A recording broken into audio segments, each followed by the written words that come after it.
So mao ni iyang pangutana, attorney gikan ko sa abroad. Actually naka-acquire jud ko og Australian citizenship adtong 2005. Atong 2023 niuli na jud ko diri sa Pilipinas og naka-decide ko nga dire na ko manimuyo. Dili ko ganahan sa Australia kay lahi ra jud ang kultura didto. Atong December, nag-take ko sa akong oath of allegiance ug unya ako nang gi-renounce akong Australian citizenship.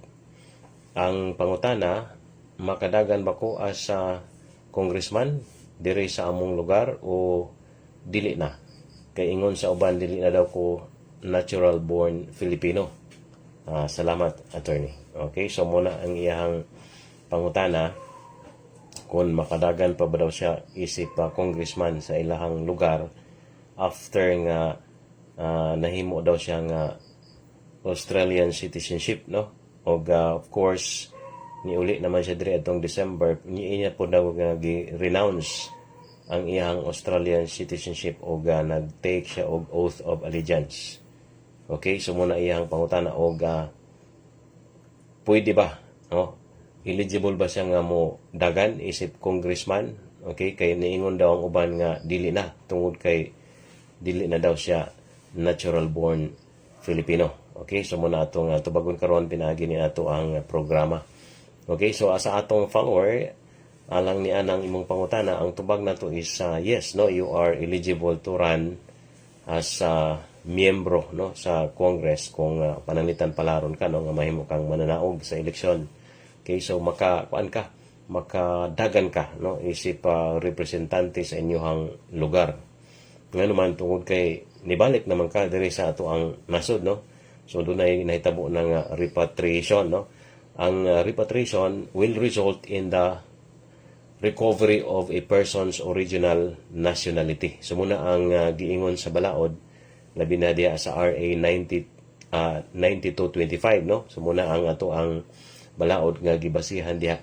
Again, akong utrohon, ang repatriation will result, no, in the recovery of a person's original nationality. So unsa man imong original nationality, of course ikaw is a Filipino citizen man ka, no, natural born Filipino citizen. Okay, so this means nga kung ang naturalized Filipino nga of course na wala ang iyang citizenship tungod sa iyang pagka nahimo siyang Australian citizen, for example, no, para sa imuhang kaso, then pinaagi sa repatriation ma-restore ka sa imuhang prior status nga usa ka Filipino citizen. So kung nagpasabot nato diha sa balaod sa RA 9225, no, so kanos sa manang balaod napasa kanang RA 9225 ato nang 2003, no, 2003 mga August yata, no, kanang balaod. Okay, so ikaw, natural born Filipino man ka, no? Natural born Filipino citizen. So, before nimo nawala ng imuhang Philippine citizenship, tungod kay nahimo kang Australian, okay, so nahimo kuan ka, okay, na pananglitan, no, nawala nimo ang Philippine citizenship, you will be restored, no, to your former status as a natural born Filipino. So muna kuan nato, muna epekto sa gitawag nato nga repatriation. Okay, so muna nahitabo nimo kay mo lagi na, no, nahimo man kang naturalized citizen, no, pinaagi sa imong pag-adto dito sa Australia ug nahimo kang Australian citizen. So pinaagi sa imong pag-uli dire unya pag perform, no, sa duha ka mga actions nga imong giingon, no, katong nag-take oath ka unya imong gi-renounce, no, ang imong pagka-Australian citizen. So muna ang hinungdan nga na-acquire na pud nimo ang imong Philippine citizenship. Okay, so muna gitawag nato nga kuan. Okay, so you will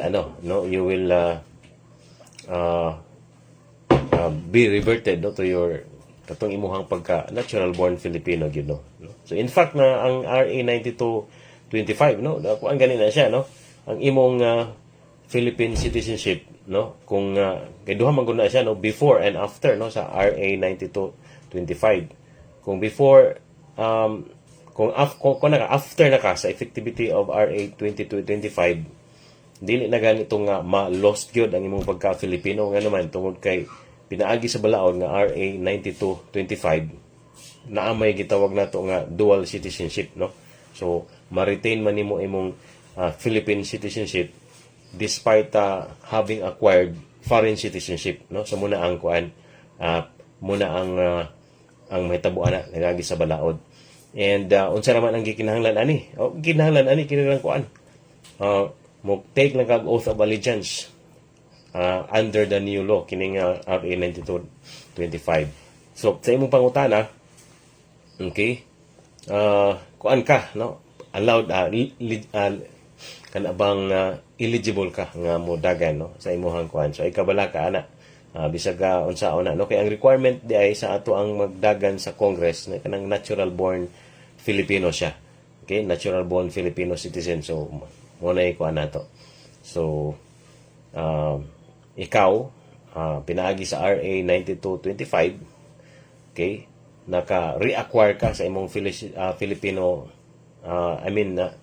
na kay Filipino citizenship, no, natural born Filipino ka, onya imo mapod nga gi buhat katong gitawag nato bang oath of allegiance, onya imo pod nga gi-renounce, no, ang imong Australian citizenship. So klaro kaayo, no, nga Filipino natural born Filipino citizen jud ka, no? So walay problema, walay kuan ana kanabang kaso, wala bay problema, wala bay mga kuidao, wala bay question ana, no, walay question ana nga naman tungod kay ay pagtuan ng mga istorya nga dili ka pwede, no, kay kana siya istorya lang, no, wala na siya kuan kamatuoran.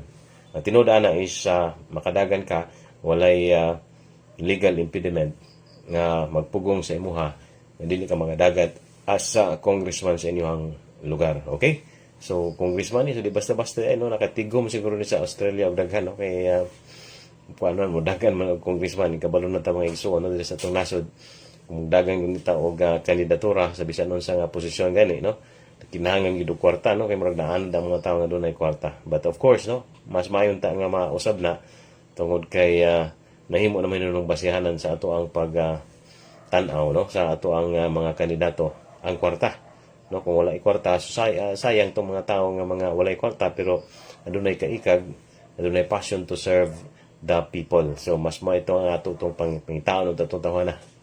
Bisan pa og kwarta basta mayo mo serbisyo, no, dunay kasing-kasing alang sa mga tao. Okay, so mo lang nakaroon na ato ang live Kabalaod Vlog. Salamat kayo sa nag-uban sa ato ang programa o ginaot paunta nga naa kamo sa panalangin kamo sa Ginoo na mo kanunay sa maayo nga kahimtang. God bless sa tanan.